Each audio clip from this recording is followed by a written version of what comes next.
So we must, I'm imploring upon everyone to stay on guard, to make sure that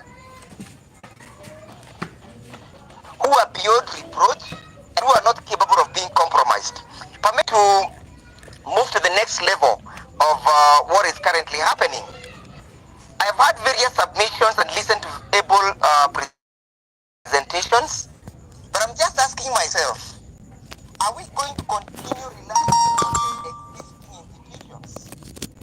In my view, this is a 14th day from all when these disappearances and abduction took place, and there is nothing that has happened.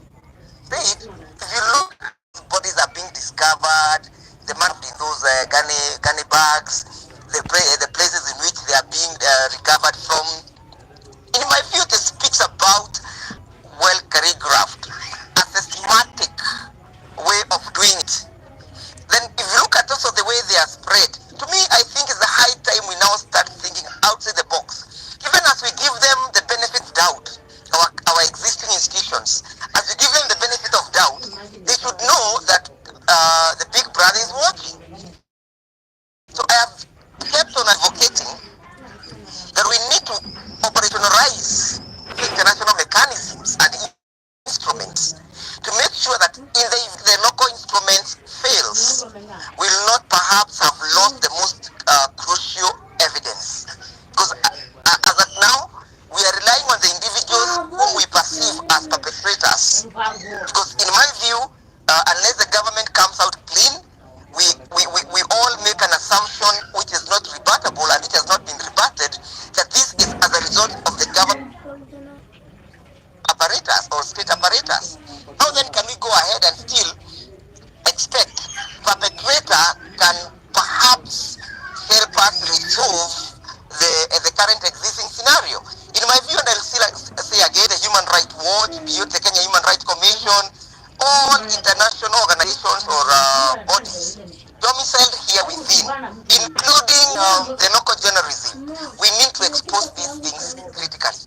You remember during the post-election violence, Boniface Mwangi was able to let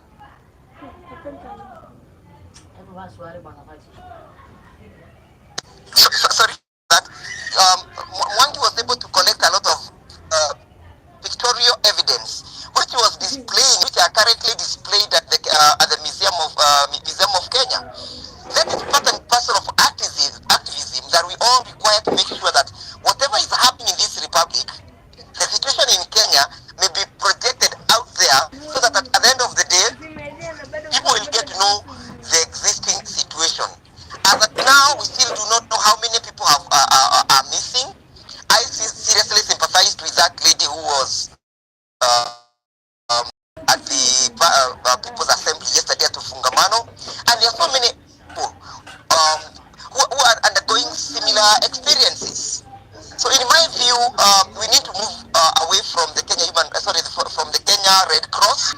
We need to start documenting this, and we need people to assist us. If you require volunteers, we have people who can help organizations collect and get this data.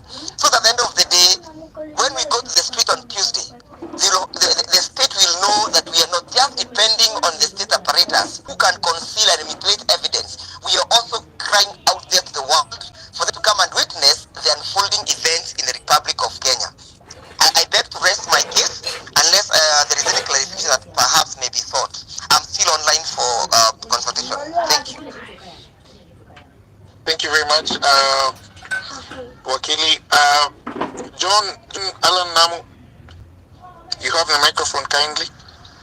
Good evening, everybody, and thank you to the LSK and your very able president, Faith, for hosting this space.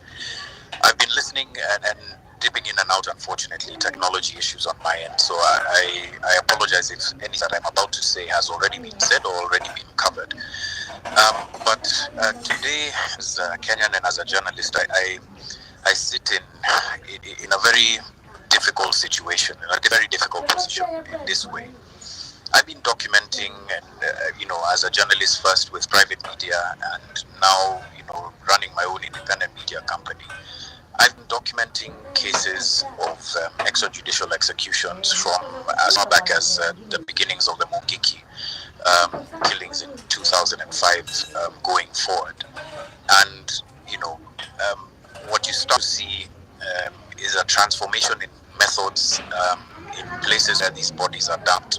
And usually a holding pattern where a specific methodology is used that reflects that possibly there might be a hand of the state in doing so, right? So if I'm to compare what we witnessed with River Yala last year to what we've seen yesterday and today, there's a lot of parallels to be drawn now. But here's the difficulty for me. So because we, as the media generally, are relied upon to relay credible information to members of the public, we have to, consult with a number of sources. Principle of which has been for years, the police and the state. And I think that the previous speaker speaks to the dilemma that we're in. We are now in a situation where the state is, there's such a low trust environment that we are in. I've never encountered this in all of my time reporting, that there's such low trust in the regime, there's such low trust in the state.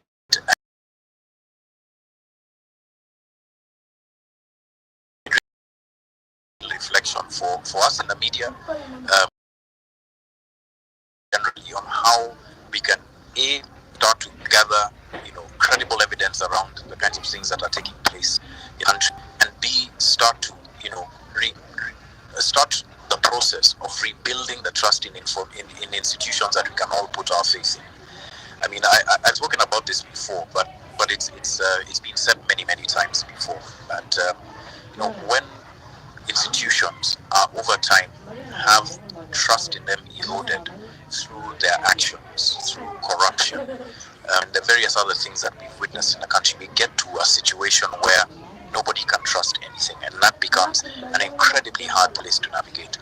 So also to something that I've encountered over the past few weeks, beginning with what happened in Githurai, and going forward. So we went out looking who can speak credibly to the things that have been taking place. And what we found is at the time that only one person was confirmed dead at that time, right? So we've been trying as hard to find more evidence of even more people who have been killed, and the evidence can't just be people saying that things have happened. We have to go and verify these things for ourselves, lest we then become part of the crowd that's said to be misinforming people. That's a difficult kind of line that we have to walk as journalists now, and unfortunately, because there's a situation where our institutions are also not being trusted as well, the burden of trust that's being placed on us is incredibly high. One we do not shirk or do not run away from, but one that we must acknowledge is incredibly high. So at this point in time, as things go forward, I would implore members of the public to, relying on the media organizations that they trust, or relaying information to the media organizations that they trust, to really try as well, because this is a situation that we haven't encountered before, to also try and see what the level of credibility of the information that's being passed along to us. That makes things easier for us to move a lot faster than we are. It makes things simpler for us to verify. And then the final thing that I will say, as I listen on to the kinds of things that are being said here and have been said elsewhere, is that we are also, just as Kenyans, so deeply pained and so deeply troubled with the things that have been going on with regard to extrajudicial executions that it's even difficult to speak. I mentioned how long I've been covering these things. I mentioned various instances in which the state was implicated, and it's a very high trust that members of the public place in the state, place in the police, for them to consistently be implicated in these kinds of actions, and it's high time. It really is high time that we consider what kind of institutions we have, how we can rebuild, who we can put our trust in, because as I mentioned before, we are not held together by force. We're held together by trust, and so I mean, if I'm to, and we hope as well to be counted amongst the people who can be trusted on, relied upon, but I'd also ask for patience from members of the public. I'll stop for now and keep listening. But thank you very much for having me on this space. Yeah, that's all I have to say. Thank you, John, for the contributions. I think they're immense, and I think your conversation touches on the question that was raised about the role of the media in this whole process. And I hope that you will stay on for questions that will be raised on that line, around that line.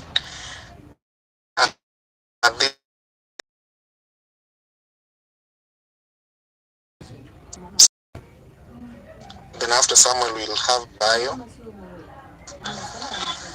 Okay, thank you so much for the opportunity. I'm speaking from the diaspora, and I'm very happy for the initiative.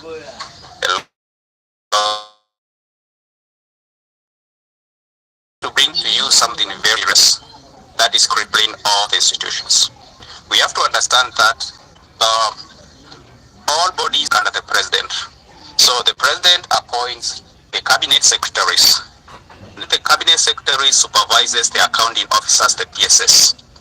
So even if you get a very good PS right now, it will still be micromanaged from the presidency. So you need to read the political undertones of war that is happening nowadays. There are some very junior government officers who can even give instruction direct to the PSS without even going through the cabinet secretaries. So what we need to do is to reform the country. You can't change the country without changing the top leadership.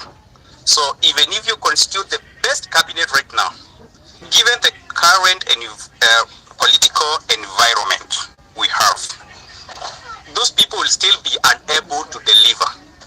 We saw what happened even getting the best Chief Justice after the new Constitution 2012. He was not able to work because he's still working, supervising, and those judges are still working the federal right now.